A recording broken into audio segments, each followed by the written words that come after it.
Good evening, everyone. I see the time is 5:30. It is Monday, December 1st, 2025. I'd like to call this a regular council meeting of the Harrison Hot Springs Village Council to order. I'd like to begin by acknowledging that our meeting tonight takes place on the traditional territory of the Stahelis. No public hearing tonight. Move to item 4 on the agenda, introduction of late items. Are there any late items to introduce tonight? Seeing none, I'll move to 5, approval of the agenda. Can I have a motion? Moved by Councillor Vital, Second. seconded by Councillor Schweinbanz. Any discussion on that motion? I'll call the vote. All in favor? And that carries. We have an approved agenda.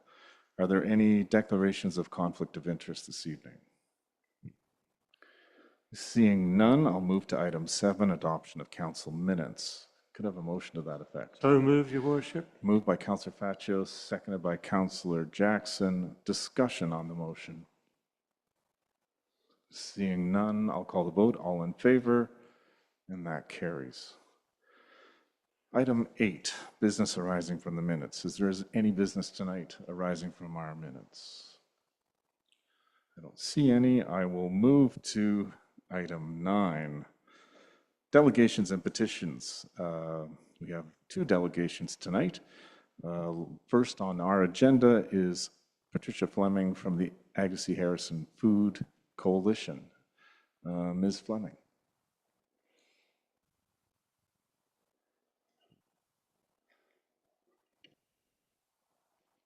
Thank you very much, Mayor and Council. I'm very pleased to be here tonight, so I really appreciate the invitation. And I'd also like to introduce Taylor Tulisi. Taylor is program coordinator for Earthwise Agassiz, so she's really the face of this program. So if you have any really tough questions, you can ask Taylor. So I'm going to just start briefly by giving a bit of an overview introduction of Earthwise Society. We've been part of this community for 10 years, and we're very pleased to be here. We are a community-based charity, and we actually started in Delta about 40 years ago. So we have a long history, just not a long history at this site.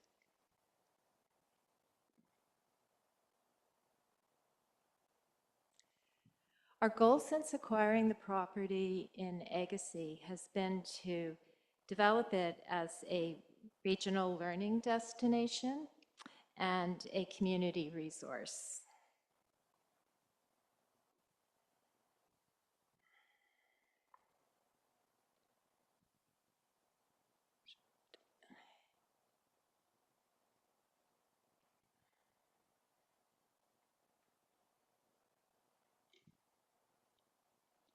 Excuse me for a minute.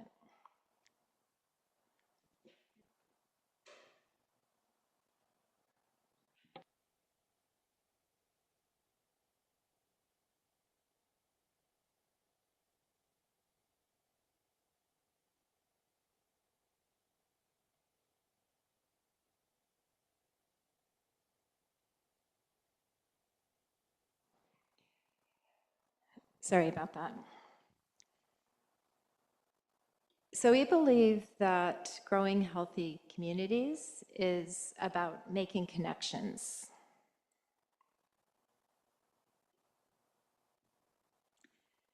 And farming is about food security. So what I want to just talk about really quickly is what we're talking about when we're talking about food security.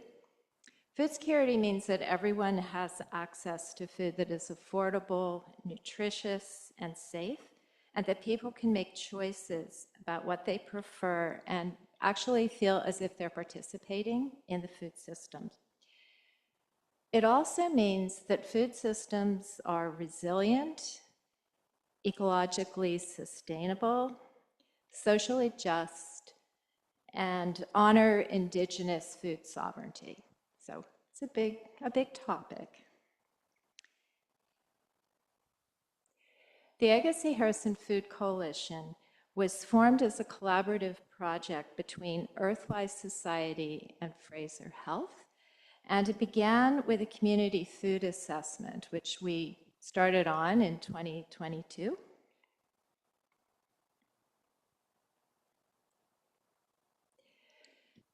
The work that we initiated was really inspired by our background delivering food security programs in the community of Delta, where we originated. And we have over 15 years experience now with food security programs in Delta. But one of the things that we really noticed is that there's a huge difference between communities, and programs that work in one community are not necessarily going to work in another community. So that was a very quick learning for us. In Delta, what we focused on is building relationships with local farmers to redistribute surplus produce to organizations who serve those in need in our community. And we have been doing this, as I mentioned, for a while, but it's worthy to note, I think, that just last year, we have redistributed, or we will have redistributed, almost 100,000 pounds of produce within our community.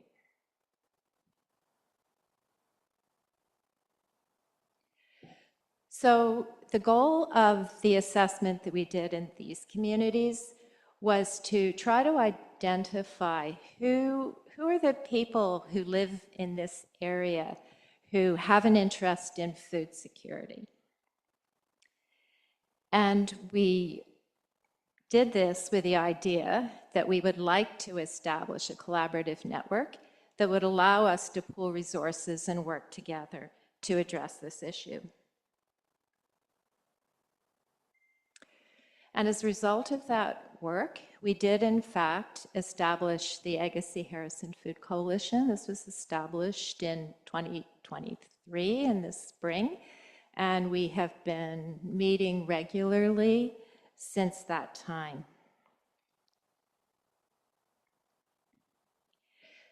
The Agassiz Harrison Food Coalition has allowed us to establish a number of new initiatives since it was formed. Probably the most dramatic from our point of view is the establishing of a new community teaching farm and orchard at our site in Agassiz. And the community farm and orchard provides opportunities for people in the community to learn about growing food, to participate in growing food. And in addition, the food that we grow, surplus harvest, is then distributed through the community, through our partner agencies in Agassiz Harrison Food Coalition, to reach people who live here who experience food insecurity.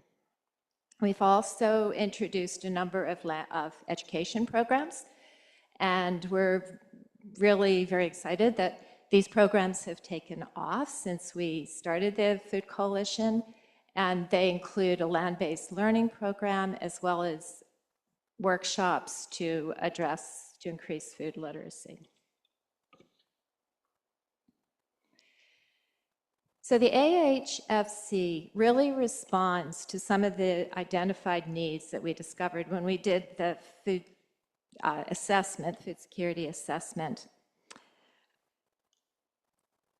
We learned that even though we are an agricultural community, the area contains a lot of farms, we still have a very high rate of food insecurity. And although I don't know the exact statistics for this area, recent statistics, but in BC, we know that almost 1 in 4 households experiences food insecurity. So that's 24.4% recently. And with children, it's 1 in 3 households. So it's significant. And in rural areas like this, often food security is higher. Food insecurity is higher. We also discovered, we were very happy to discover, that there's really a diverse range of interests, people, organizations, groups that are interested in being part of this conversation. So in addition to the regular members we have in the Food Coalition, we have been approached by restaurateurs, growers, business people who want to learn more. So there is that opportunity to grow the connections and to develop partnerships.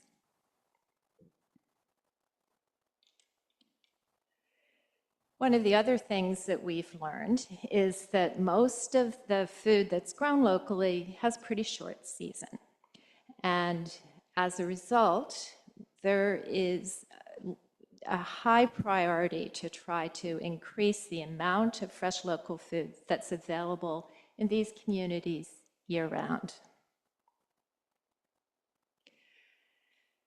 We also have learned and are continuing to understand that the demand for services rises every year. So I'm talking about food security services. Our partner agency, Agassiz Harrison Community Services, recently reported that demand for their food security services has increased 80% in just 2 years. And that last year, 2,700 people accessed their services, which is quite impressive. So what do we hope to achieve with this coalition? We believe that working together, taking a collaborative approach, allows us to use a food systems approach to addressing the problem.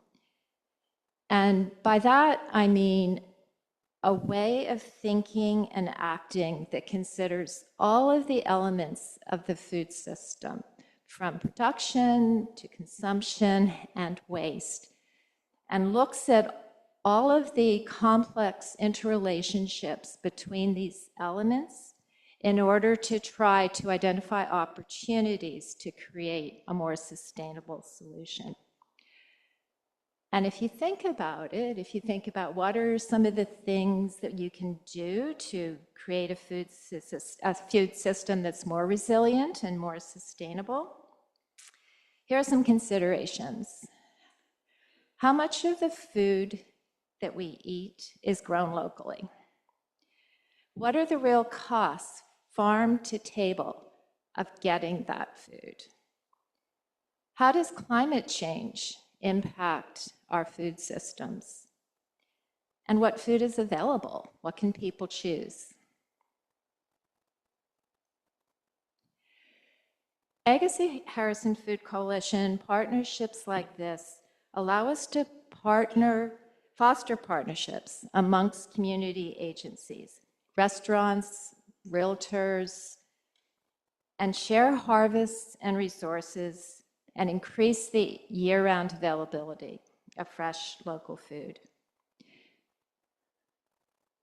It also allows us the opportunity to teach, to build food self-resiliency. And food security really means both education and sharing.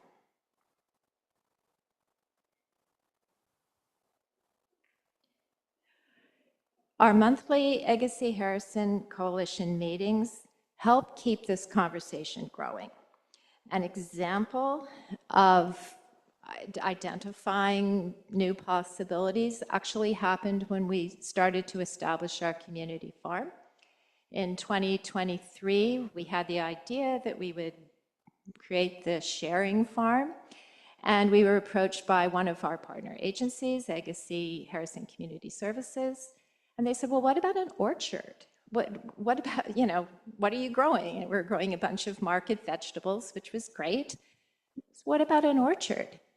And so we got together and we worked together and we created an orchard as part of this garden. So now we have a much more diverse range of products that we can offer.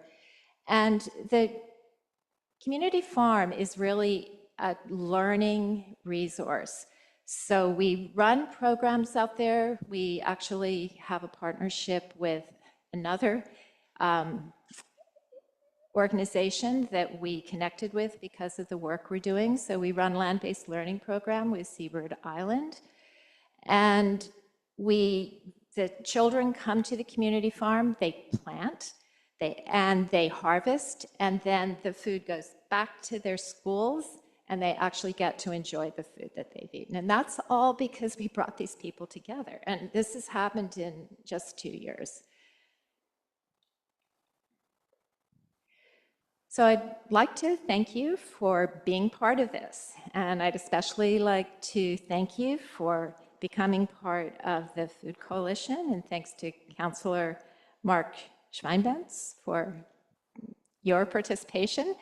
I think that the more people we have in this conversation, the better. And I really appreciate your becoming part of it again. So thank you.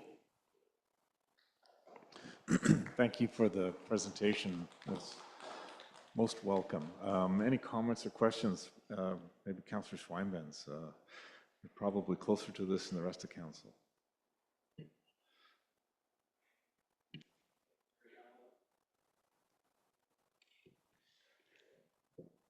I might have dead batteries over there. Thank you, Patricia, for your discussion. You know, I can't think of a more important topic than food security.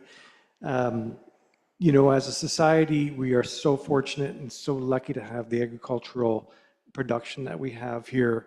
And yet still we import a lot of things from other countries and faraway places. And the trends throughout the world, I think, is to go more local and to go more organic. And we could choose to go the conventional way, more pesticides, more production, more environmental damage, or we can follow the example of these folks and try to be more organic and small scale and healthier. I've long said that Harrison should be in the middle of a blue zone of longevity and healthy, nutritious eating. And I think as a village, we should try to link up with this effort and try to make it happen for the next generation. Thank you. Thank you, Councillor Schweinbenz. Councillor Vital. Thank you, Mayor Tallon, and thank you for the presentation, Patricia. I also wanted to point out I haven't had the opportunity to visit the farm for a while, but the whole Earthwise property is simply amazing. And the farmhouse and the additions, modifications, renos that you have done to the whole property. Trails, wandering trails through the property. So I would encourage council and I would encourage our residents to take the time to visit the farm, and you will be amazed at what they're doing there. Thank you. Thank you. Councillor Pacho. Yeah, thanks. Thank you for your presentation. Are you part of the farm tour in the area as well? Yes, we are. Oh, great. That's great. And do you do the, you were talking about the school children and the, at one time, I don't know if they still do, they used to have their own greenhouse and they were growing their own vegetables or learning to plant and grow their own vegetables. Are you involved with that at all with the school board? Not at this time, but that was something that has come up in one of our recent Food Coalition meetings. So we're hoping that we might be able to find more out about it. I understand that they're looking for partnerships, so yeah. I think that would be a great great idea to get, I mean, we get the kids involved with throwing the small fry into the Miami and learning about growing and vegetables and the resources that you have on your farm, plus all the trails. It'd probably be a nice outing for them as well. So yeah, I would encourage that. Thank you.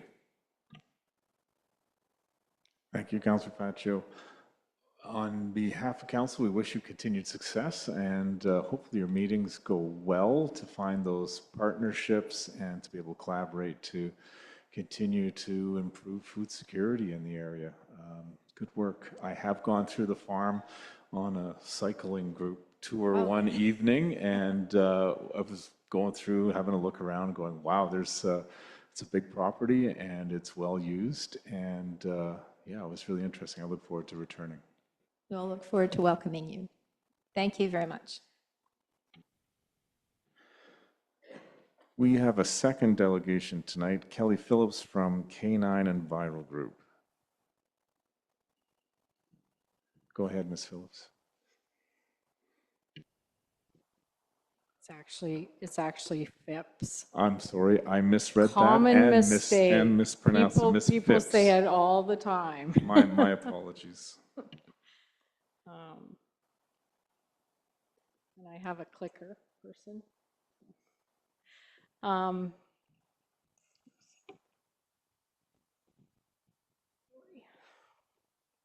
As established, my name is Kelly Phipps.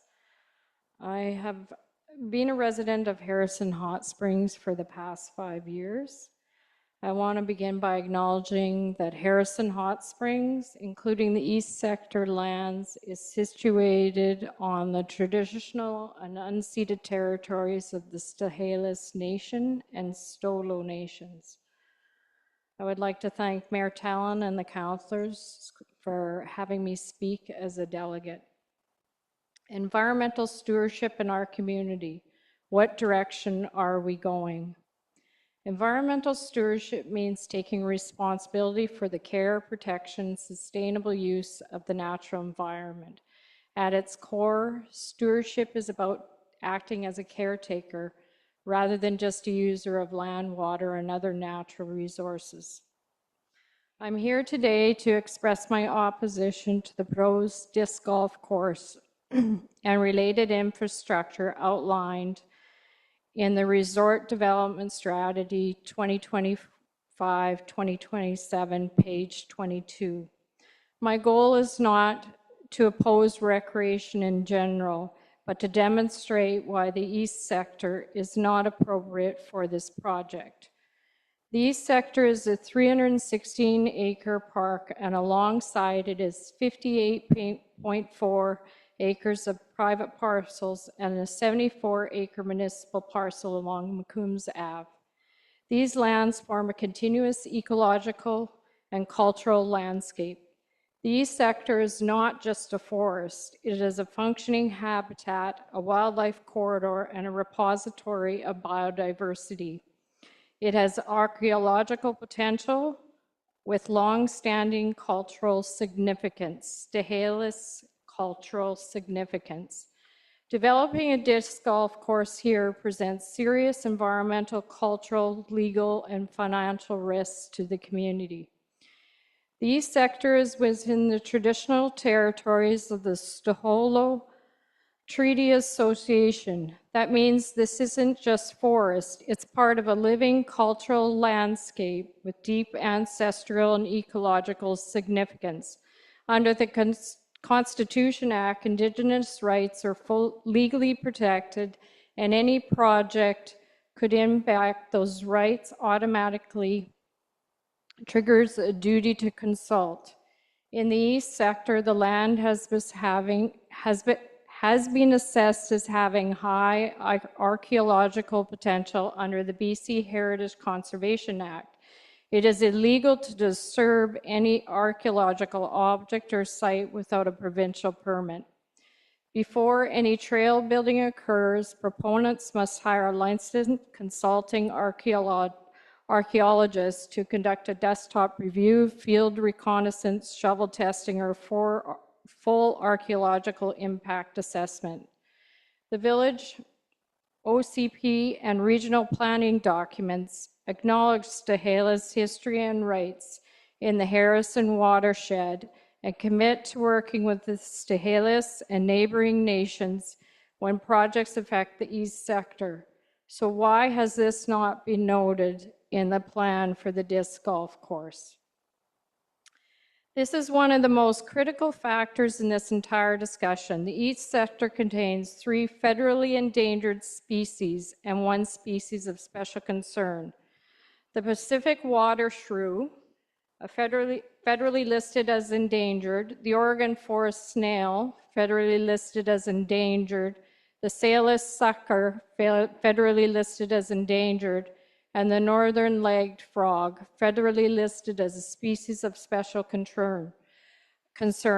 Additionally, there is designated critical habitat for the Pacific Water Shrew, which is the entirety of the east sector.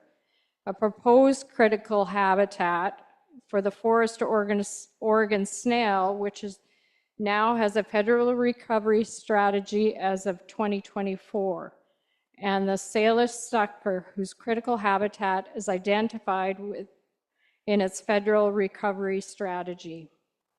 This means the east sector is not just environmentally sensitive, it is a federally regulated landscape under the Species of Risk Act. Any development here, including a disc golf course, would trigger this act. The ecological importance of the east sector extends far beyond the 3 federally endangered species. This is a living, functioning ecosystem that supports a wide variety of plants and wildlife. A BioBlitz conducted in 2011 of Harrison Hot Springs in the east sector documented a total of 266 species of flora and fauna were identified, including 1 provincially red listed and 5 blue listed species. The east sector also acts as a major wildlife movement corridor through this area.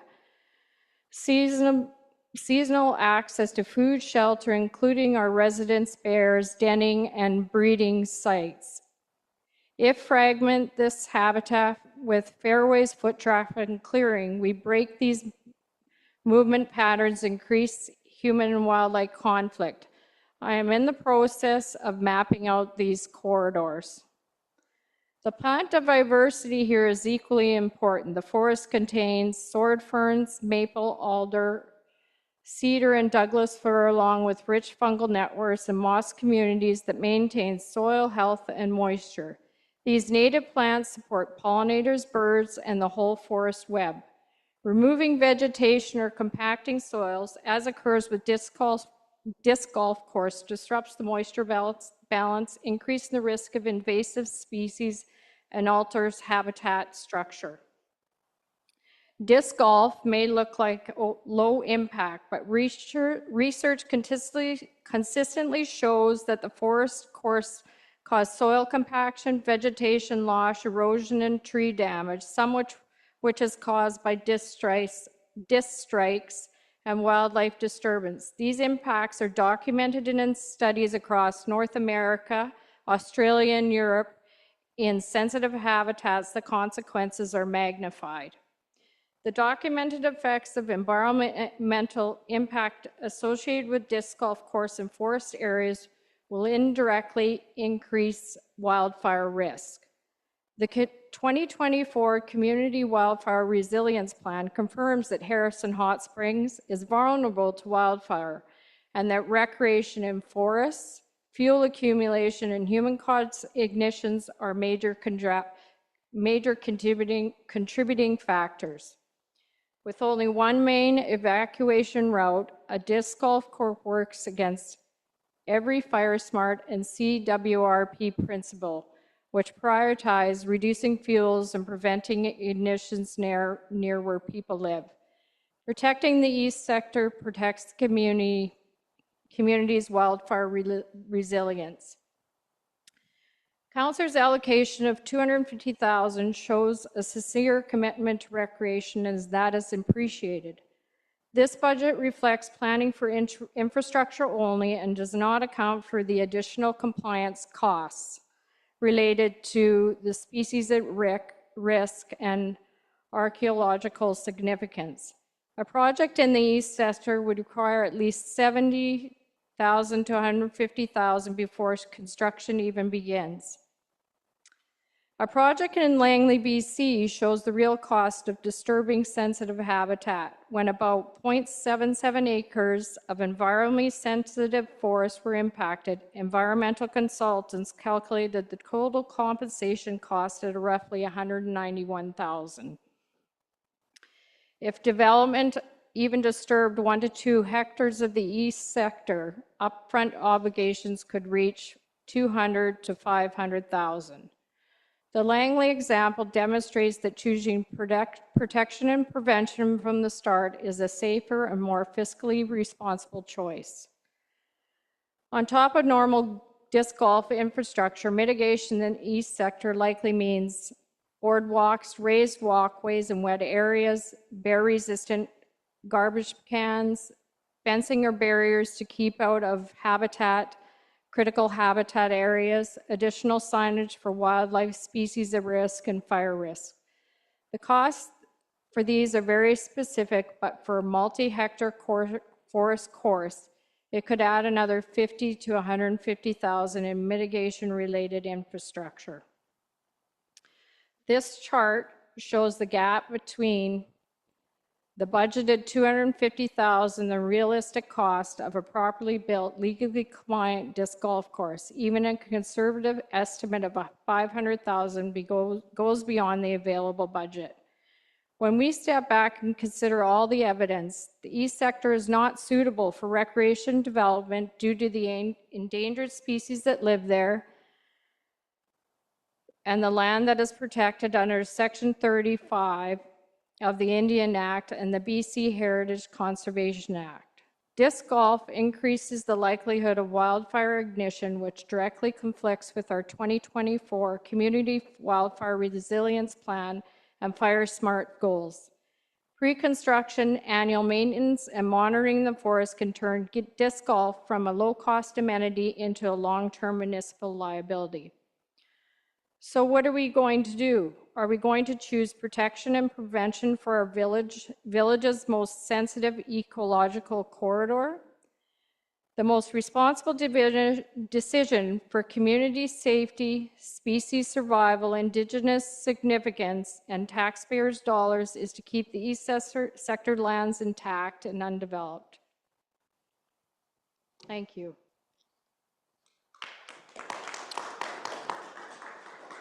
Thank you, Ms. Phipps, for that presentation. It's not in our package. Can I ask if we, as council and village, could have a copy of that so we can, there's a lot of information in there. And I had to shorten it a lot. But I can send you over the larger version.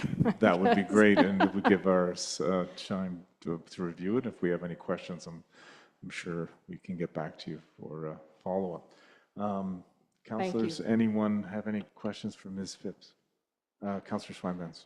Thank you, Mayor Tallon. Not a question necessarily, but I think Ms. Phipps is a rare example of someone who's very passionate about the environment and very knowledgeable. So I really appreciate what you brought to the table today, and I think it's a great example of how people this community is full of people that can enrich council decision. And I hope that when the time comes to again discuss what to do with the east sector, that we can listen to the wisdom that she brings here tonight. So thank you again for your presentation. Thank you. Councillor Faccio, I think I saw your light on first. Thank you. Appreciate your presentation. Thank you very much. Back in 2012, we started the protection of the east sector when we got the Fraser Valley Regional District involved. There was a very high environmental and ecological assessment done by the First Nations before they could even work on those trails. So that was the start of protecting that east sector. It's always been our aim to protect the east sector. We're very aware of the species at risk that are in that east sector. I personally have lived here for 48 years, so it's a park that we want to keep it as a park. It's probably one of the few of that kind in the Fraser Valley. So it's really the information that you put out tonight, we'd much appreciate that. That would help our staff to review that as well. So thank you again for your presentation. Thank you. Councillor Vital. Thank you, Mayor Tallon, and thank you for that passionate presentation. I will let you know that years ago, before I was on council, I got quite involved in an environmental issue that would have drastically affected Harrison. So I share your concerns. And I'm wondering if you have been in contact with Councillor Schweinbantz, who chairs our environmental committee, and perhaps making a presentation to them would also help raising the awareness.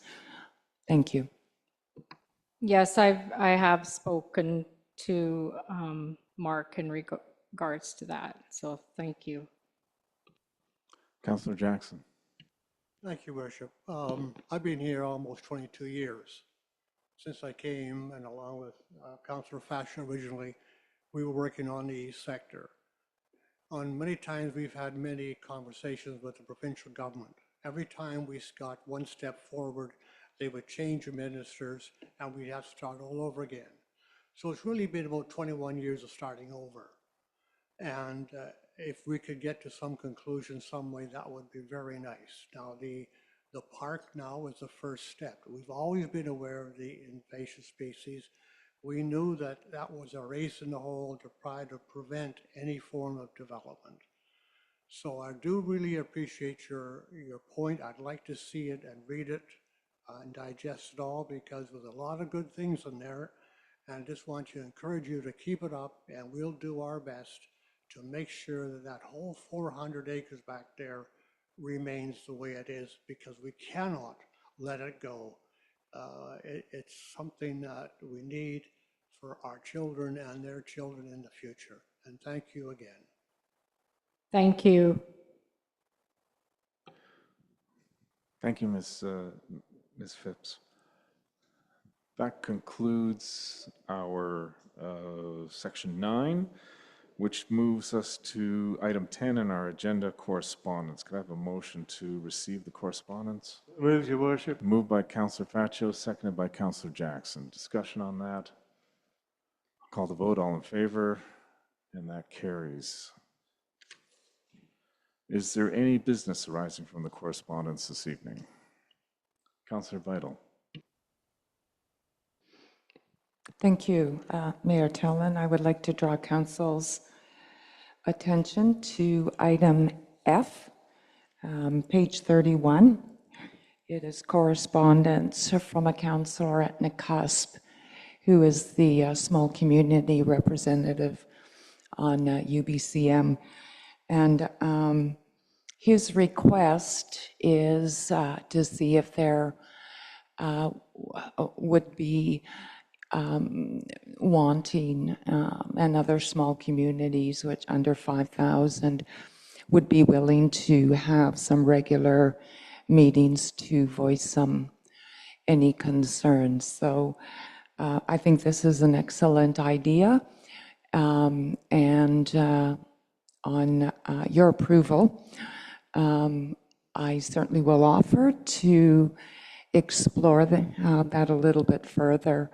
And I believe it can be done in two ways. Either I can contact that councillor directly, or a formal letter through you requesting a little bit more information. I think this just fits in very nicely with my role as executive board member on Lower Mainland LGA. So I just put that out, Mayor Tallon. Thank you. Thank you, Councillor Vital.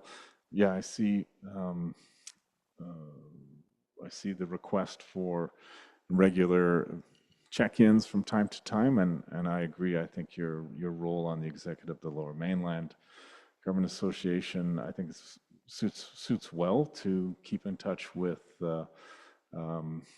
Aidan here, and who I met at the UBCM conference, and let us know if there's things that our village should know as a small community that other communities are wrestling with, and if they have some great ideas, look forward to hearing them. If you would take that on, I would appreciate it. Thank you, Mayor Talon. So with your approval, if you're okay, I will contact him directly. Thank you. Thank you, Councillor Vital. Any other, Councillor Pacho? Thank you, Worship. I just want to bring to attention the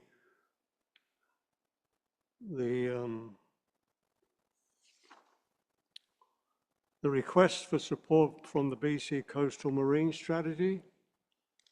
Respectfully request that your council consider passing a motion of support and directing the mayor to write to Premier David Eby and the Honourable Randy Neil, Minister of Water, Lands, Resource Stewardship, expressing your support for the BC Coastal Marine Strategy and its implementation. The CMS co-developed by the province of BC and Coastal First Nation provides a blueprint for protecting marine ecosystems, supporting local economies and strengthening community resilience along our coast. So I want to put a motion forward that His Worship's writes to Premier David Eby with our support for this. So that's moved by Councillor Fascia that we send a letter in support of this, seconded by Councillor Schweinband's discussion on that. What exactly is the support? I see there's the blueprint for the coast. It talks about enshrining the BC Coastal Marine Strategy into law, and I'm not 100% clear what that means. Is it clear from your reading? It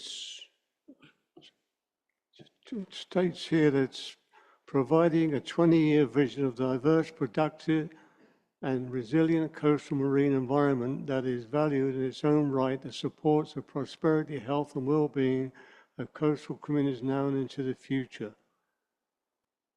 The Coastal Marine Strategy details 9 important goals: diverse marine life, abundant wild Pacific salmon, a clean coast, climate-ready communities, sustainable coastal economy, vibrant coastal communities, trust and respectful relationships. So that's basically what the support is, Your Worship. Your worship.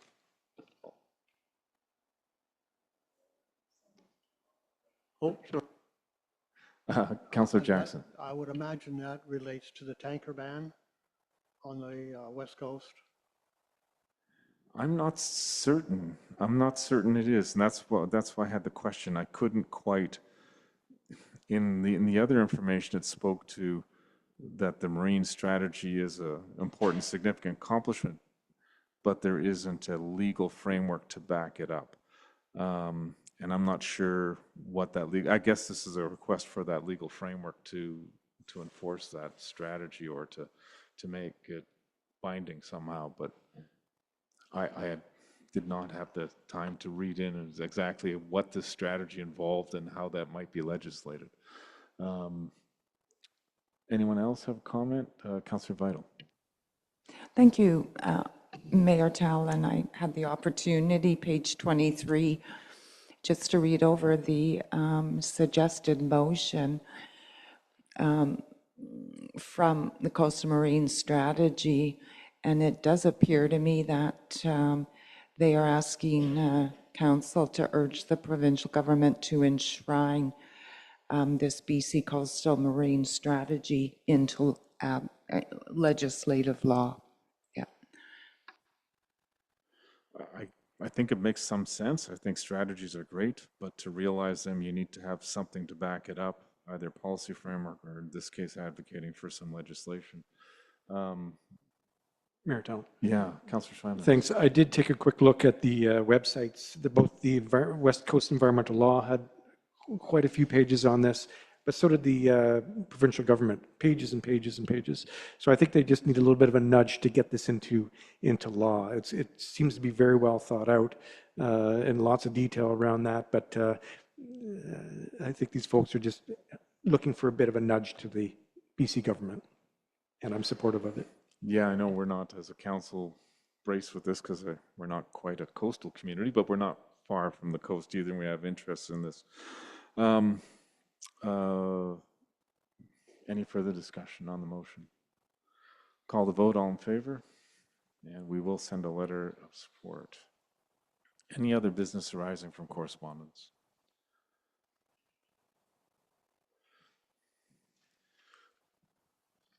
Seeing none, I will move to reports from councillors who would like to begin this evening. Anyone? Okay, Councillor Faccio will start us off. Just a report from the Fraser Valley Regional District. At the board meeting on the 27th, as is the form every November, that a chair and vice chair is voted on. So again, for the hospital board, Director Sylvia Pranger will continue as the chair, and Director Paul Horn, will carry on as the vice chair. And in the board of directors, Patricia Ross will carry on as the chair, and Director Clute will carry on as the vice chair. There were nobody else to challenge them. We had a delegation from CNREL 101 in regards to just various issues. They have new now firefighting trains that carry water tanks on flatbed cars, and each car has approximately 200 gallons of water. So that's something new they have brought in. In BC, CN employs 2,608 employees, and they cover 2,797 operated miles. There's some 554 million in investments. In Canada alone, they carry out 7 port connections with 18,000 route miles covered, with 40 total of in Canada of employed is 47,700. So that was and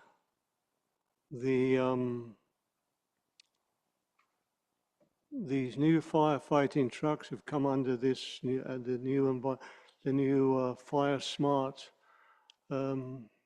delegation. There was a discussion regarding why isn't there a passenger rail, which has been a discussion for many years, that used to come to Chilliwack many moons ago. But according to the comments from CN Rail, that the rail lines are so heavily used by freight that it would have to be a separate rail that would have to go down to put a passenger line on there. So don't hold your breath, folks. That's the end of that idea, I suppose. Other than that, that was the main report. There's been an extension, as probably our staff knows now, regarding the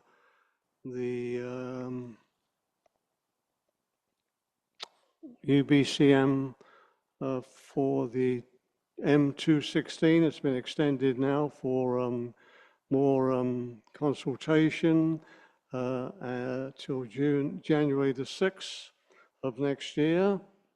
There were 7 letters that came in regarding the postponement of the assessment proposal pipeline valuation model.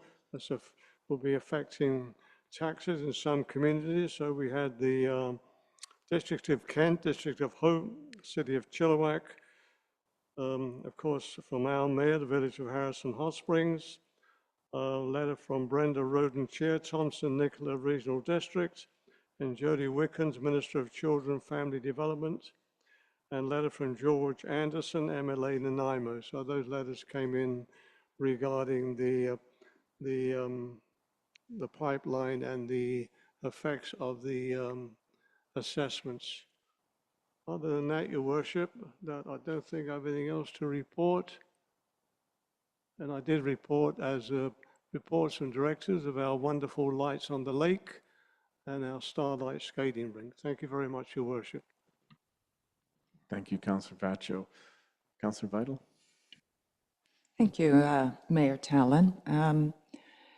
November 20th, I attended a Healthy Communities meeting, and the committee had the wonderful opportunity to tour the new Yamath Health Center on Loweed Highway right across from the Saskatchewan. This building is impressive and inspiring.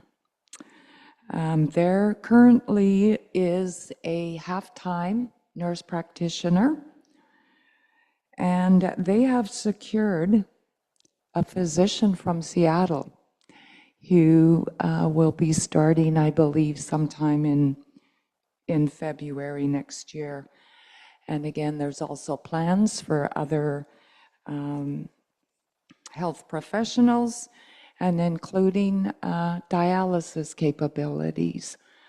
Oh, a presentation by the Fraser Valley Immigrant Society and their programs for welcoming and assisting new immigrants. That day, I also attended a Lower Mainland Local Government Executive Board meeting, and the senior executive, once again, will have the opportunity with me, some additional 2 BC ministers to continue our advocacy for our member communities.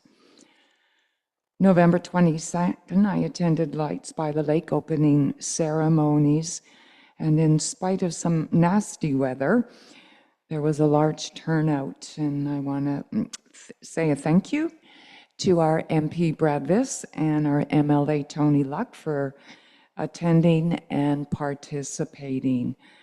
And a shout out to our businesses, residents, and volunteers who helped to launch the holiday season. Events like this remind me how very special our community is. November 29th, I also had the pleasure of attending the annual Dickens Tea, which is a annual fundraiser for the Agassiz Harrison Historical Society. It was another sold-out event to help usher in the start of our holiday season. I thoroughly enjoy this event, and there was entertainment and I guess for better words, a little bit of a high tea. So thank you, Mayor Talon. Thank you, Councillor Vital. Councillor Jackson? Thank you, Worship. I attended the Fraser Valley Regional Library board meeting. Unfortunately, it was all in camera, so I don't have anything to report from that. Maybe after the next meeting. Also, I was at the Committee of the Whole, and another shout out to the wonderful Knights and the Lights in Harrison. Once again, we had a home run. Thank you. Thank you, Councillor Jackson. Councillor Swymans? Thank you, Mayor Talon. On the 25th, I attended the Community Futures meeting. Nothing to report there.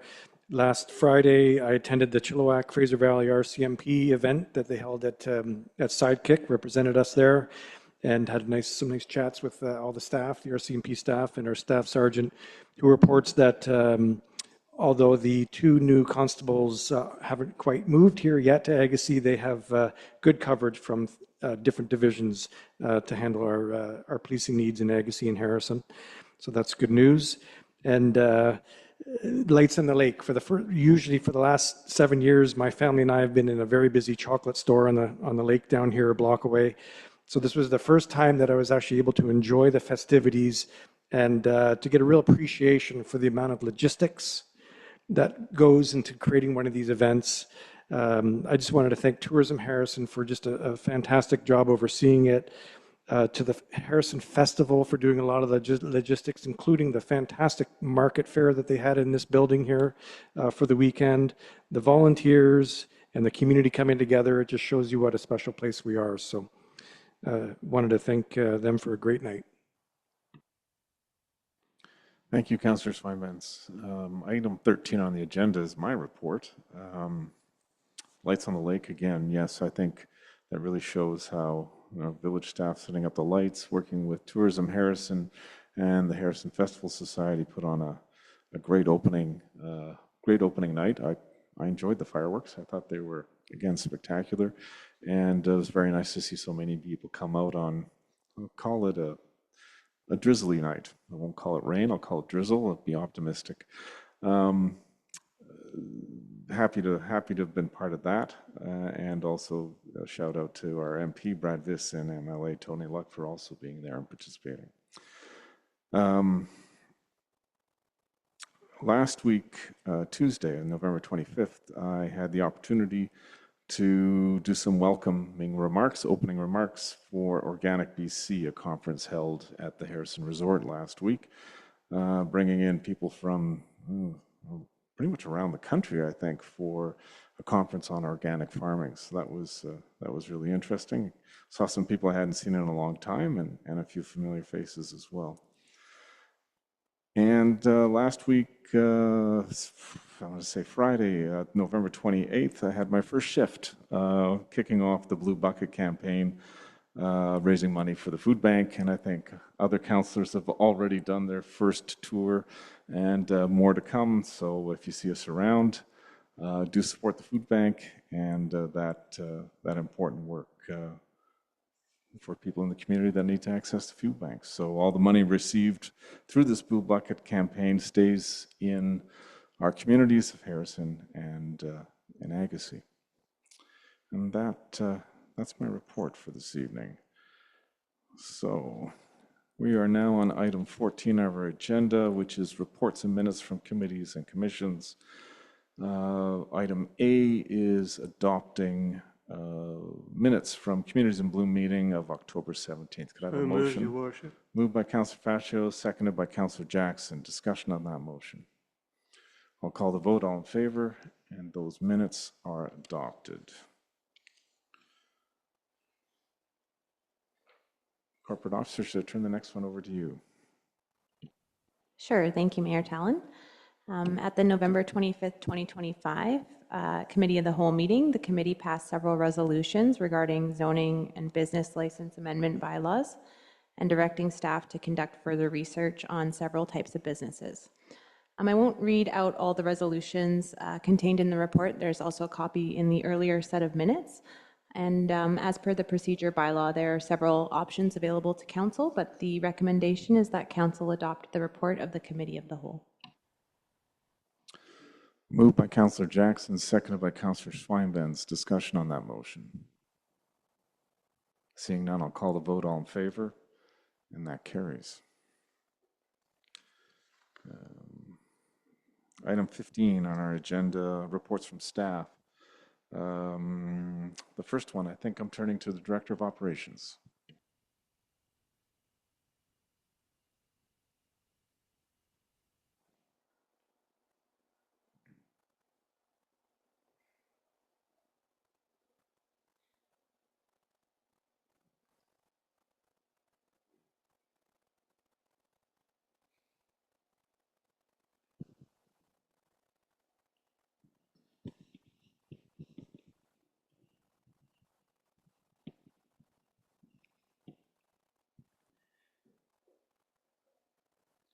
Great, thank you.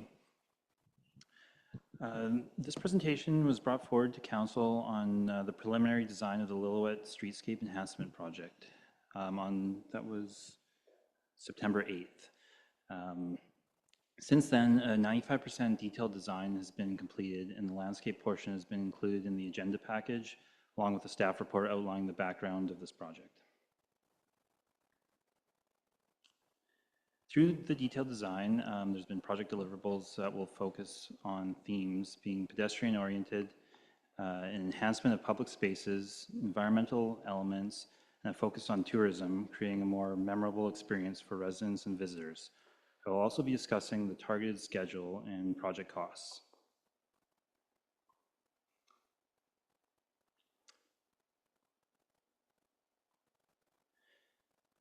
So I'll have the laser pointer feature added up here, you can see. just to help kind of explain where we are and what aspects we're looking at of this. So this slide shows an overview of the 95% detailed designs. Running north to south here is Hot Springs Road, then moving west is Lillooet, down along to St. Alice here. There are 3 plaza nodes that have been added, Plaza 1, 2, and 3. There's also a red hatched area here that has been identified as a potential location to be addressed through future development. Next, the slides will dive into a closer look at the first 2 plaza nodes and the north and south design separated. So this slide shows an overview of the design onto an aerial image, so it's overviewed over top. And it'll show kind of how the new design would fit within the existing space. So again, Hot Springs Road is here, and this would be the intersection turning onto Lillooet. And the goal here is, with these plazas, is to provide a gathering space with an attractive design. There are new planting areas that are shown here in green, new street trees, and a concrete seating wall that's over here that's integrated into the design. The blue area is a coating that's applied to concrete and asphalt that will extend through the plaza areas across the raised crosswalk coming down to the south end. A design rationale was provided by the architect on this plaza node, which I'll read out here. So emphasizing the significance of the Harrison River flowing through the streets and pooling into the plaza nodes, planting in colors reflecting rippling waves through the community. The river features salmon swimming upstream with opportunity for both mural boulders and seating boulders integrated into the design. As the mural flows in and out of the planting, the curvature of the planting plan and foliage color of planting materials emulate the river.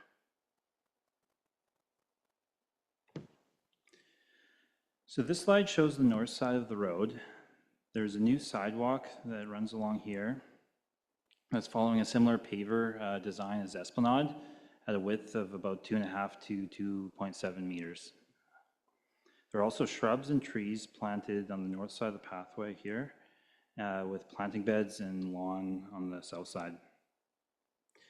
Rain gardens have also been added in a couple locations to capture and absorb rainwater runoff. Down in this section here is the second crosswalk that we have with bump outs to reduce traffic speeds and enhance walkability to the south side of the street. So this is now looking at the south side of Lillooet. There's been parking areas at the end here that have been formalized in asphalt, and a third plaza node here, which is at the end of the crosswalk. This plaza includes custom oak benches from the trees that were once on the street, along with landscaping and planting. You can also see a couple more trees added in here. Existing parking in front of the businesses will remain with some enhancements and also a new sidewalk running behind it as well. So the project timeline. The goal is to achieve a substantial completion of the project by June of next year.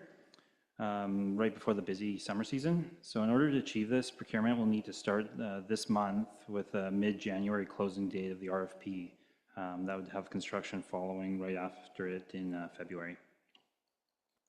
Cost estimates are currently projected to be above the allocated amount through RMI, so completion of this project will need to be done through a future phase of the program or through alternate funding sources. Staff have also been investigating grant opportunities for tree planting and pedestrian safety to help support the project as well. As costs can be uncertain, an updated project budget will be brought back to council in January once the procurement process is completed, and that will identify what will be completed at this time and how we want to move forward. So the recommendations is that council approve the 95% design of the Lillooet West Streetscape Enhancement Project, and that staff be directed to proceed with completion of the detailed design and issue a request for proposals for construction in 2026. Moved, Your Worship, the recommendation. Moved by Councillor Faccio, seconded by Councillor Vital. I'm sure there's going to be several questions. I have one, maybe just to start off. The report talks about, speaks to engaging the residents and the businesses sort of right in that area. Can you summarize, Director of Operations, what you heard? Thank you. Yeah, Mayor Talon. So we came up with the design and then at 60%, and we reached out to the businesses and any property owners that were on that street. So we sent out a mail kind of newsletter highlighting the project details. And then we also went door to door trying to talk to owners and asking for opportunities to have meetings. So we had a couple meetings, also received some emails. So some small things that some businesses are looking for, but also just everyone seemed to be quite excited about the project and just the opportunity of bringing more people into this area and enhancement of the street. Thank you, Director of Operations. That's really helpful. Councillor Vital. Thank you, Mayor Talon, through you to our operations manager. A couple of questions for you. I noticed a list of trees that would have been included in the landscape, and I just want to make sure that those trees and vegetation will be fire smart trees. And also, I'm assuming, and correct me if I'm wrong, will Lillooet be closed down completely during the construction, or will it be kind of done in phases? Director of Operations. Through you to Councillor Vidal. Yeah, so on your first question, yeah, fire smart is always something we consider in all of our designs. So we'll definitely be looking through that and making sure it meets recommendations from distances from buildings. And on your second question, we don't know exactly yet of how the construction detail will work. Through the RFP process, we'll definitely be adding in items to address on how they should go about construction, keeping access to businesses open and making it the most efficient for the least amount of closures. Once that procurement process is done and the contractor is obtained, then with the update meeting in January, we have a better idea of how the process would go and what any kind of closures might look like. Good. Thank you. And I noticed in the drawings that there was a rain garden. And is the purpose of the rain garden to collect water that will help prevent sort of like any runoff problems? Is that the idea of the rain garden? Yes, that's correct. All right. Thank you, Mayor Talon. Go ahead, Councillor Faccio. Thank you, Your Worship. First of all, thank you to our staff.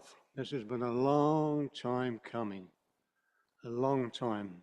That part of Lillooet has been left for too long, and this is a great way now to help out those that whole area, including the businesses.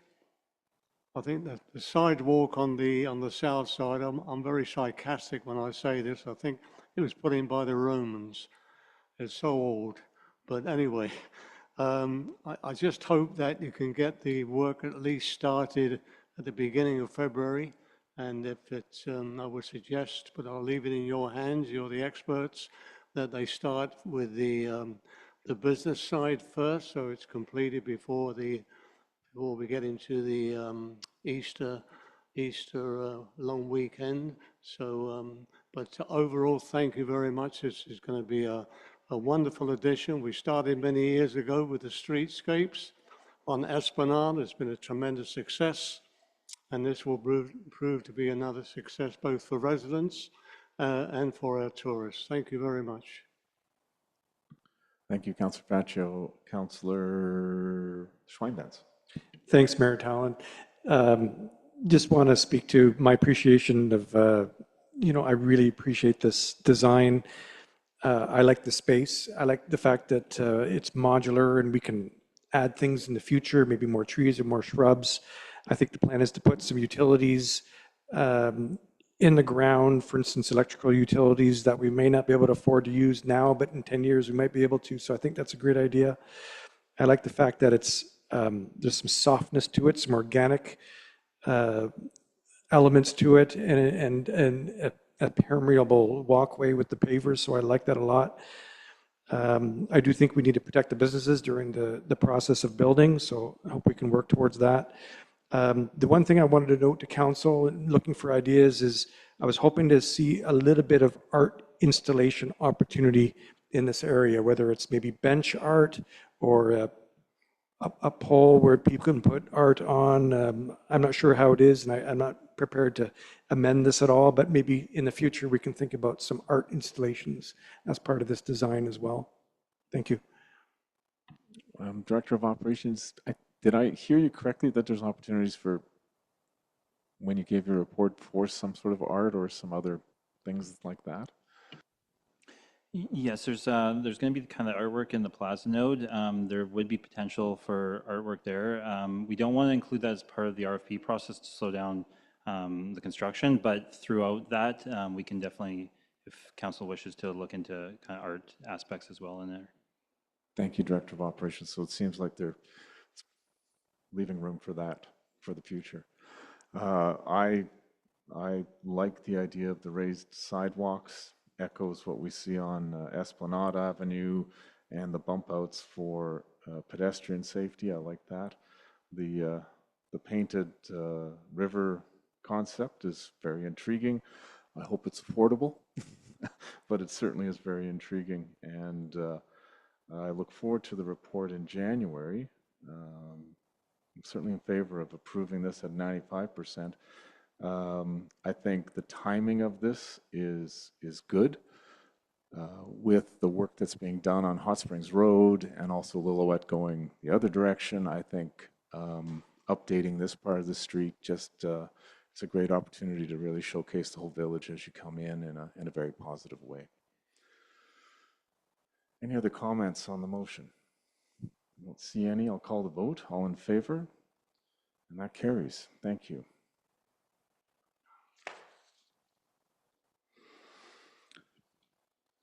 Item B, I think I'm turning to the Community Services Manager. Thank you, Mayor Tallon. This report is to provide an update to Council on the self-management of paid parking services and seek feedback prior to draft bylaw amendments coming forward. So earlier this year, staff completed a thorough review of the village's existing paid parking program and bylaw enforcement. This information led to the recommendation that the village pursue self-management of paid parking services and shift from contracted bylaw enforcement to an employee model. Staff believe that these proposed service changes will see a number of benefits, including increased level of service and professionalism, increased presence of bylaw enforcement in the community, as we'll be looking at this year-round model to meet the needs of a growing community. It will also show an increased presence in the residential neighborhoods. Other benefits we expect will be a decreased administrative burden by having that bylaw enforcement officer as an internal employee, and a decreased cost to taxpayers as bylaw enforcement staffing will be offset by paid parking revenue. As part of this project, and as a result of previous council direction, staff are also reviewing options to implement a resident parking pass or program and address EV charging rates. So staff are currently researching several different providers for paid parking services, from purchasing parking to the ability to enforce and issue infractions. The intent is to shift towards a primarily app or mobile-based payment system. However, staff are looking to have a few parking meters still available that can link with the app, and bylaw enforcement staff will issue tickets in accordance with rates that are set by the village. Since its inception, the village's paid parking program has been in effect on a seasonal basis from May 15th to September 15th. This seasonality has seen some challenges, including inconsistencies and confusion for residents and visitors, while also resulting in costs for seasonal decommissioning and recommissioning of machines. Once the paid parking program is self-managed, staff do not intend to remove the paid parking signage or infrastructure. However, Council may choose to either extend the paid parking season or have the signage and infrastructure in place with no rates applicable at certain times of the year. The village's resort development strategy and Tourism Harrison River Valley's management plans support the village being a year-round tourism destination. Shifting to a year-round model for pay parking would support this mindset and align with other nearby communities and similar destinations which have a tourism focus. Staff would propose a year-round model with 2 seasons, one running from April 1st to September 30th and the other from October 1st to March 31st. Staff have reviewed pay parking programs in nearby and similar municipalities and will be looking to propose recommendations on pay parking times, rates, zones, and infraction tickets. A survey will be hosted on Get Into It Harrison to gather feedback on usage from residents, and these survey questions are attached to the report. The goal of the survey is to gather data on when residents are utilizing the pay parking zones, the length of their stays, and seek ways to support residents when outlining specifics of the pay parking program. It's important to note the benefits from pay parking revenue that the village receives and the positive impact that these have on taxation. Lastly, in an effort to improve visitor experience and reduce frustration regarding ticket payment, staff will be bringing forward amendments to the bylaw notice enforcement bylaw, number 855/2006, with a view towards lower ticket rates and options to reduce the fines if paid within a certain time frame. Previously, under the contractor agreement, the village only received 50% of the infraction tickets. In 2024, budgeted expenses for bylaw services were $87,000 and pay parking contract services were $80,000. Pay parking revenue was budgeted at $350,000. This pay parking revenue currently offsets the costs associated with the pay parking program and supplements the village's budget for beach maintenance, garbage collection, staffing, and contributions to the parking reserve fund. Moving forward, by bringing the pay parking management in-house and supporting it with internal bylaw enforcement staff, this revenue will support a portion of the bylaw services, which had previously been 100% funded by taxation. The village currently receives funding from the province as a designated resort municipality. The RMI program supports tourism infrastructure and tourism amenities. However, it does not support routine maintenance or operating costs of the same. Staff are recommending the creation of a tourism amenity reserve fund where surplus revenue from the pay parking program could be allocated. This reserve fund could support tourism infrastructure upgrades or maintenance, including, for example, future repairs or replacement of the rubber surfacing at the beachfront playground.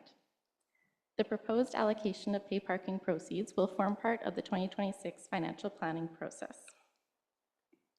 There are 2 recommendations before council. Mayor Tallon, would you like to take those individually? Yes, communities, I think we'll take them separately. I think they're related but distinct. Thank you. The first one on my report is that council indicate its support to expand the pay parking program to a year-round model with 2 separate seasons and corresponding rates. Recommendation from staff. Is anyone willing to move that this evening? I don't see anyone willing to move that this evening. I do appreciate staff seeking direction from council on this matter. This is always a charged item in the village. I've heard two things I hear regularly is off-leash dog park and pay parking. Usually everyone has a view on that. I do think we need to give as council some direction to staff, and the season round or year-round season for pay parking. I just don't think the village is quite ready there, and I would have objections to creating barriers or obstacles, particularly in the winter, from people coming and visiting Harrison. With that in mind, I think I would like to make a motion so we give some staff some direction on how we would like to see this roll out and some recommendations in a particular way next year. So I'd like to say, move that staff return to council with recommendations for a pay parking model that A, keeps the current pay parking season in place and unaltered. B, may make recommendations on pay parking rates. C, addresses previous council direction on reviewing pay parking at electric vehicle charging locations. May make recommendations related to potential resident parking passes. E, may make recommendations regarding pay parking associated with boat launch parking. F, shall make recommendations on village programs or services whose costs are offset by pay parking revenues. And lastly, G, shall make recommendations on how pay parking revenues in excess of the costs associated with village services whose costs are offset by pay parking will be treated or used. I'd like to move that forward at this time. Is there a seconder? I think I saw Councillor Schweinbenz lift his hand up.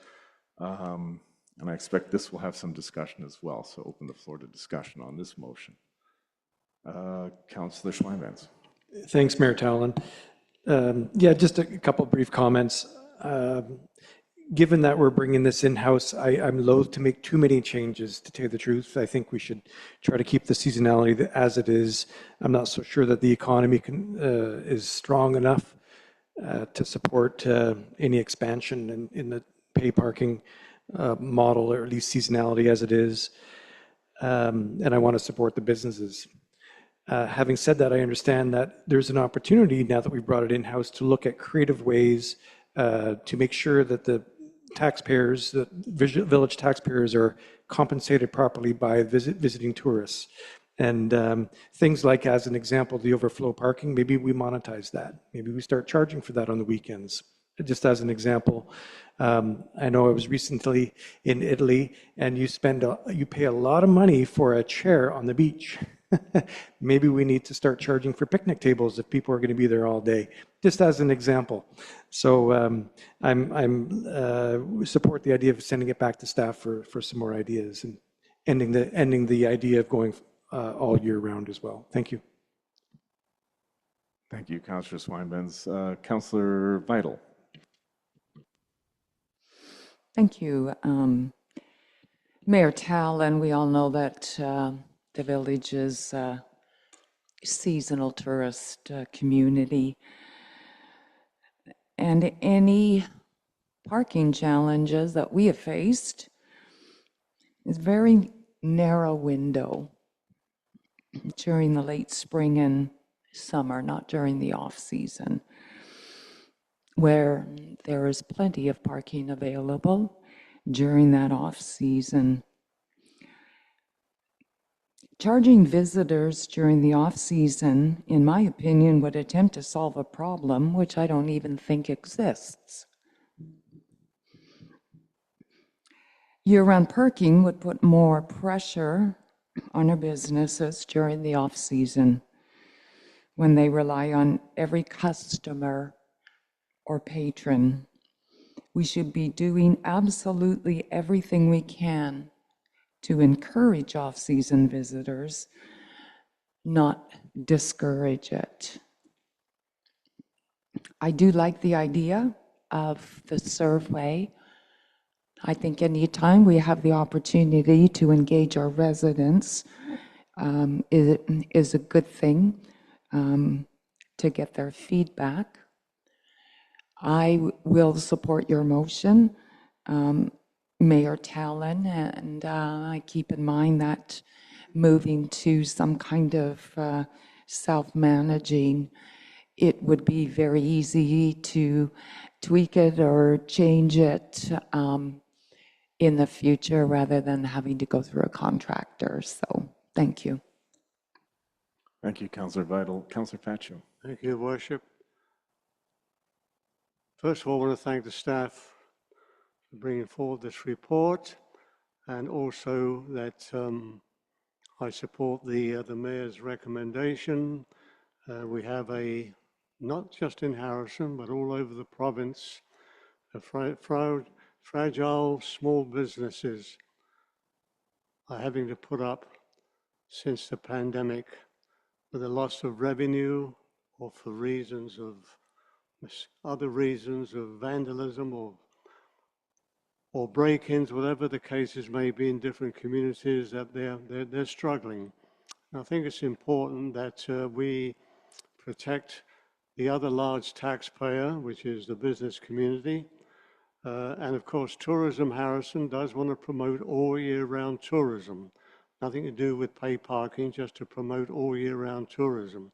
And I think that will, at some point, will hopefully come into Harrison. I've noticed in the last few years the the winter months have slightly improved with tourists coming in and staying a couple of nights. But overall, I think this is the first time since 2016 that we're going to a self-parking situation. I think our staff will have their hands pretty full implementing this first year and getting used to the total changeover of taking over the whole project. So thanks again to our staff, and I hope that we continue with looking at this into the future, but we have to protect our businesses, and it's important that our residents support them as well during these winter months in our community as well. It's something that we as a council are very aware on how things can change, especially lately with the way the economy's been going, both with the situation in the United States and the economy for the day-to-day people who go to work and hopefully have enough money to spend to buy food and put it on the table. So let's bear this in mind at this time of the year also. But overall, I support your recommendation, Your Worship, and I wish our staff all the best moving forward with this new, not a new scheme, but a new scheme for making it in-house instead of contracting it. Thank you. Thank you, Councillor Faccio. CEO Cook, comment? Thank you very much, Your Worship. First of all, I do want to thank Council for their redirection, but I do want to make it very clear that it was not staff's intention to target the business community. We were looking at, we were hoping to explore a different model, or have a discussion at least to explore a different model. Although I do appreciate the sensitivity to the subject, and certainly do welcome the motion that Mayor Tallon put forward, and that appears to be supported by Council. And again, I just wanted to make sure it was not staff's intention to single out either residents or the business community. Thank you, CEO Cook. No, I read nothing into it other than staff presenting Council with challenging questions, sometimes uncomfortable questions, and we're here to answer uncomfortable questions sometimes. So I'm happy the question was raised, and it gave us a chance to think about it and give some direction. So Councillor Jackson, anything to comment? No, you were just on the positive side. I'm just looking at the hotel tax garnered up until right now. It's approaching $7 million so far, and I'm sure the RMI is about the same. So not everything's doom and gloom. I think we are doing a great job here of attracting tourists, and it's only going to get better. And I certainly support the bylaw for the new parking. Thank you, Your Worship. Thank you, Councillor Jackson. Without any further comments, I'll call a vote on this motion. All in favor? And yes, on the motion I just read out. Yes, yes. The mayor's motion that was seconded by, I think you. All in favor? I think I had hands. Yes, so that passes. There's a second part of the recommendation, Community Services Manager. Would you read that out once more and see if we get a mover for that? Thank you, Mayor Tallon. That recommendation is that staff be directed to bring forward amendments to Highway and Traffic Bylaw number 974, 2011, and Bylaw Notice Enforcement Bylaw number 855, 2006 at a future Committee of the Whole meeting. Moved by Councillor Jackson, seconded by Councillor Vital. Any discussion on that motion? I don't see any. I'll call the vote on that. All in favor? And that carries. Thank you, Community Services Manager. Look forward to the reports on how to go forward on pay parking and all that in the future, and how that show the big picture of that. So item 16 on our agenda is bylaws, and I think I'm looking at A as a report from the Chief Financial Officer. Thank you, Your Worship. Just a little bit of background. The village participates in an intermunicipal business license program with several other Fraser Valley municipalities. So in the past, this has been applicable to trades contractors, construction professionals, or maintenance contractors. The participating municipalities meet regularly, and at this time we're recommending adding mobile healthcare professionals to the IMBL program. Because this is an important service, it's felt that by adding home healthcare professionals to this program, that it would reduce the administrative burden to the professional providing the service and kind of create a greater regional coordination with that type of service. The bylaw and the amendment bylaw are attached for your recommendation, and it's literally just changing one definition of a mobile business, so to add home healthcare professionals. So the recommendations tonight are that intermunicipal business license amendment bylaw number 1235/2025 be introduced and given first reading, and then as well that the same bylaw be given second and third readings. Thank you. The first reading of what? First reading moved by Councillor Faccio, seconded by Councillor Vital. The next part is introduced and given second and third readings. Is there a mover to that portion? Oh, sorry. Corporate Officer or CAO? Thank you. We'll just request a vote on the first reading before moving on to second and third, please. Thank you. Thank you, Corporate Officer. All in favor of the first reading? That carries. Thank you. I knew we didn't debate it, but I forgot we had to actually vote on it. Is there a mover for the second part of the recommendation, second and third reading? So moved by Councillor Vital, seconded by Councillor Jackson. Any discussion on that motion? Councillor Schweinbenz. Thank you, Mayor Talon. Just some questions for CAO. Who are the participating municipalities? Is it all of them in BC? And maybe our CFO, Schultz, could you answer that? Thank you, Your Worship. It's most of the municipalities in the Fraser Valley. There's 2, 4, 6, 8, 10, 12 municipalities in the Greater Fraser Valley that participate in this program. I think in the report you'll see there's a little table right after defining participating municipality. The reason I ask, Mayor Talon, is so if I'm a contractor, a builder from Prince George, and I want to build, I've been contracted to build a home here, do I need to go to the office and get a business license to do the work for a couple months? CFO? Yes, thank you. Because you're out of the Fraser Valley, that contractor would need a business license here in Harrison to do that. Really? I was surprised to see that. I would think in this era of free trade that contractors, people, services, labor should be able to move across not just regional districts, but also provinces. So I was just surprised to see this, that this was even an issue, to tell you the truth. The other question that I had then is healthcare professionals.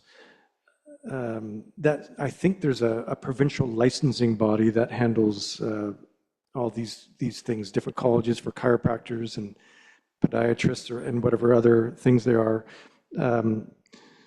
So they will have to make sure that they have a license with the provincial authorities before they do business here? CFO Schultz, does this bylaw affect any professional licensing regulations or anything like that? I'll speak to that, Your Worship. So anybody that would be part of an association or society or whatever the governing body is they would have to have that accreditation to be able to promote themselves as a certified RMT for that matter. It's not the village's process to make sure that they're certified. It's if they're applying for a business, then for a certain type of service, whomever is receiving the service from these individuals will have to make sure that they're certified under their practice or whatever they practice.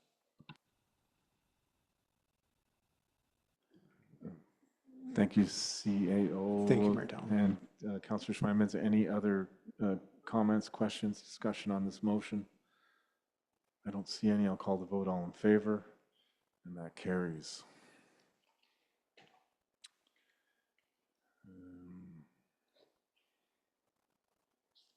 Water and sewer, B on 16. Is this CFO Schultz? Is this you or is this corporate officer, please?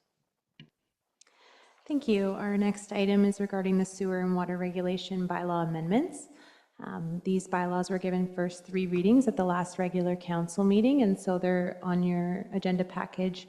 And the recommendation is that sewer regulation and fee amendment bylaw number 1233, 2025 be adopted, and that water regulation and fee amendment bylaw number 1234, 2025 be adopted. Moved by Councillor Jackson, seconded by Councillor Vital. Any discussion on the motion this evening? I don't see any. I'll call the vote. All in favor, and those are adopted. Business license and regulation bylaw amendment. Is this corporate officer you again? Please proceed. Thank you. Yes, item C is the business license and regulation bylaw amendment, and similarly, there's no report for this bylaw this evening, as it was discussed at the last council meeting and the committee of the whole as well. And so the recommendation is that business license and regulation amendment bylaw number 1231, 2025 be given second reading as amended and third reading. Thank you. Moved by Councillor Vital, seconded by Councillor Schweinbenz. Any discussion on this motion this evening? I don't see any. I'll call the vote. All in favor, and that carries. Thank you, corporate officer. Item 17 is new business. Any new business this evening? Didn't see anything. Are there any notices of motion this evening? I see none. 19 on our agenda is question period. Anyone in the room, in the gallery this evening wish to address council on something on the agenda? And after that, we'll go to anyone participating remotely. Please proceed at the mic. I see you, Mr. Allen. Good evening, Mayor and Council. My name is John Allen. I live at 398 Hot Springs Road in the heart of Harrison. I have a question about the rebuilding of East Lillooet Avenue. And my question is, since we've recognized that parking is at a premium in Harrison and that there isn't enough of it, and that the businesses in the downtown core are not providing enough off-street parking for their guests and customers, and not providing it for free as I believe they should, why would you then consider a plan for East Lillooet which eliminates most of the parking on the north side of that street?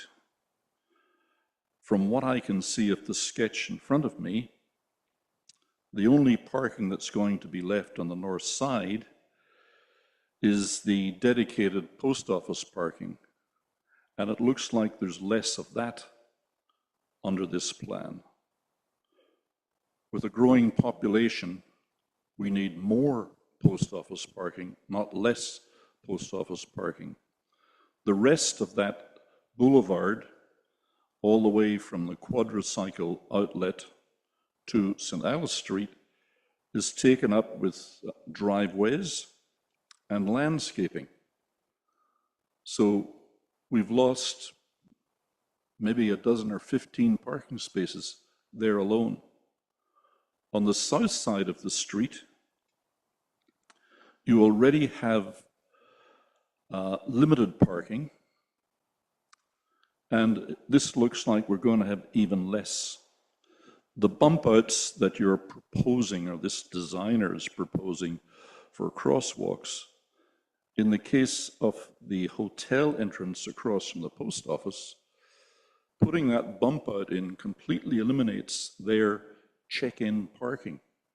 When people drive up to a hotel, they like to pull into the front door, particularly if they're not even registered and they're looking for a room.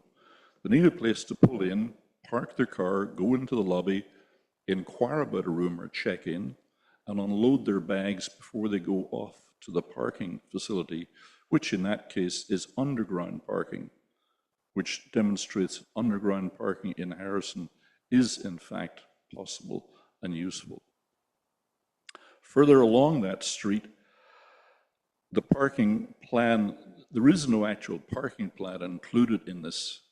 And obviously the person who got the design contract was focused on it being a pedestrian area, when what we really need in Harrison is a plan for on-street parking, and we don't have that.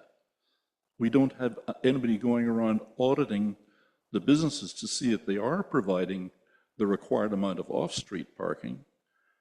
And parking is continuing to be a disaster in the village. So I'm confused as to why, when you know that parking is such an issue in the village and such a big issue for the businesses that are struggling to attract customers, why you would eliminate the parking that we have in the heart of the village. I just think that it's time that somebody sat down and did a real rethink on how we use our streets. And apart from them being used for the movement of motor vehicles, they also have to be designed and built to accommodate the vehicles when they're parked and stopped. And this particular plan seems to ignore the needs of parking in the downtown core. I'm distressed that it's gone to this stage and parking has not been given the importance that it deserves in this planning. And I'd like to ask what council intends to do about that particular situation. Thank you. Thank you for your comments. My review of the plan is that it did include parking on both sides. Director of Operations, I asked earlier about the engagement with the businesses there. Were there concerns or comments from any of the businesses about an absence of parking? And if there were, did the plans adjust to meet those businesses' expectations? Yes, so we looked into parking throughout this plan. We didn't receive any comments from the businesses on parking, but currently we counted approximately 49 stalls. A lot were informal and gravel. This plan, we're targeting 40 stalls, so it would be a reduction of 9. But we looked through our parking data. Throughout this summer, the highest number of transactions that we had throughout the whole day was 45. Second highest was 35. And then the average summer transactions was 16. Thank you, Director of Operations. I'm glad we haven't eliminated parking in that area. And I know some of the improvements we're hoping on Lillooet will allow for additional angle parking and more vehicles there as well. So I'm sure that'll more than make up for any small loss.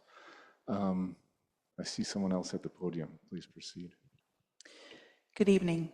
Teresa Omelis, 641 Schooner Place, Harrison Hot Springs. I would like to thank council and staff this evening for the thoughtful and deliberate consideration of the parking issue and for encouraging in-house parking enforcement as well as keeping parking to a seasonal model. So thank you. That's a comment. I would also like to comment to Ms. Phipps for her excellent presentation. And I would like to expand on that by asking if the resort golf course has been approached in regards to adding space for a disc golf course.